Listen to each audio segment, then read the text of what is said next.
अगले 8 दिनों में यानी हफ्ते भर के अंदर बिहार विधानसभा चुनाव का ऐलान हो जाने की उम्मीद बिल्कुल पुख्ता लग रही है। इस बीच चुनाव आयोग की टीम बिहार का दौरा भी करेगी, लेकिन मुख्य चुनाव आयुक्त सुनील अरोड़ा ने ये साफ कर दिया है कि चुनावों के ऐलान और टीम के दौरे के बीच आपस में कोई अंतर संबंध नहीं है।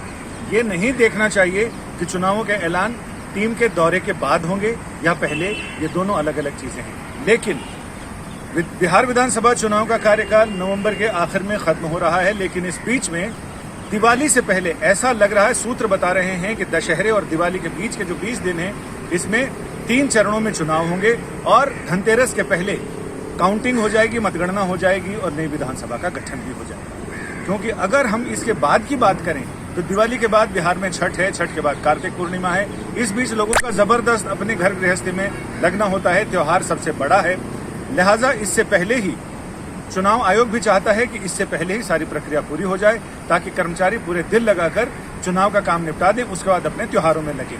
फिलहाल चुनाव आयोग ने तमाम इंतजामात कर दिए हैं, इस बात की निश्चिंतता हो गई है।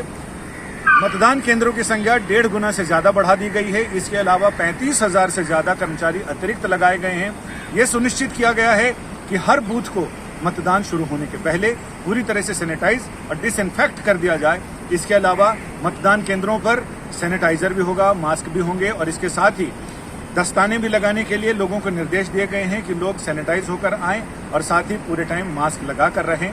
और इसके साथ ही चूंकि वहां तमाम राजनीतिक पार्टियों ने चुनाव की सुगबुगाहट शुरू होते ही चुनाव आयोग से कहा था कि अभी चुनाव ना कराए जाएं, राज्य के हालात ऐसे नहीं हैं, लेकिन चुनाव आयोग ने कह दिया कि चुनाव टाले नहीं जाएंगे। लोकतांत्रिक प्रक्रिया है, वो अपने हिसाब से चलती रहेगी, क्योंकि हमें किसी न किसी दिन तो इस कोविड संकट के बीच ही अपने आप को एडजस्ट करना है और चीजों को आगे बढ़ाना है। लिहाजा अब राजनीतिक पार्टियां चुनावी तैयारियों में भी लग गई हैं। साथ ही चुनाव आयोग ने एक बड़ी विस्तृत गाइडलाइन भी दी है, जिसके तहत मतदाताओं को, पार्टियों को कैसे क्या करना है। इसी बीच चुनाव आयोग ने यह भी कह दिया है कि जिन उम्मीदवारों के खिलाफ आपराधिक मामले अदालतों में पेंडिंग हैं, उन पार्टियों को 3 बार चुनावी प्रक्रिया के दौरान ये बताना पड़ेगा कि आखिर उनके कौन कौन से उम्मीदवार के खिलाफ कौन कौन से कारनामों के दस्तावेज पुलिस के पास या अदालत में लंबित हैं।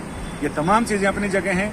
राज्य चुनाव की तैयारियों में जा रहा है, ढोल दमामे बज रहे हैं, लेकिन जो शंखनाद है वो अगले 25 से 28 तारीख के बीच हो जाने की उम्मीद नजर आ रही है। कैमरामैन संजय चौधरी के साथ संजय शर्मा, दिल्ली।